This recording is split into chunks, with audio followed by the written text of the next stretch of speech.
Hi everyone, I hope you're all doing wonderful today. I'm the Portfolio Panda. There's a very old saying, don't put all your eggs in one basket, and this is just as applicable in the investing world as it is with anything else. Asset allocation is a critical component of any investment strategy. It refers to the process of distributing an investor's portfolio across various asset types, such as stocks, bonds, and cash, to achieve a balance between risk and return. The objective of asset allocation is to maximize the return on investment while minimizing risk. There are several reasons why asset allocation is important in investing. First, it helps to diversify an investor's portfolio. Diversification means spreading investments across different asset classes, industries, and geographies. By doing so, an investor can reduce the risk of losing money due to a single market event or a specific company's performance. For example, if an investor only invests in the technology sector and a major tech company experiences a decline in stock price, the investor could experience significant losses. However, if the investor has a diversified portfolio that includes other sectors such as healthcare or consumer goods, the losses can be minimized.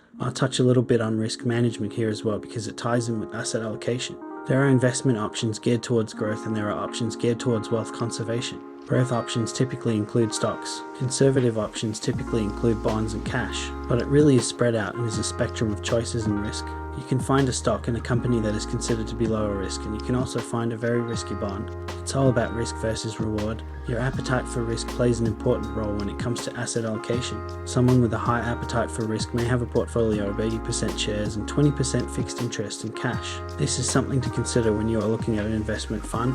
They will label themselves as high growth, but this does not necessarily mean that they will always grow higher. It simply means that the asset allocation is geared more towards growth assets. You can find balanced funds which try to keep a balance between growth and conservative options, and then there's conservative funds which prioritize wealth preservation generally. Asset allocation may help investors to manage their emotions during market volatility. The stock market is known for its ups and downs, and it can be challenging for investors to make rational decisions during times of market volatility. Asset allocation can help investors to maintain a long-term perspective and stick to their investment plan even during turbulent times. As usual, let me know any questions in the comments below and make sure to share this with your least financially savvy friend, then tell me if I did okay in explaining the topic. Your most valuable asset is your time. Thank you for sharing yours with me. Until next time.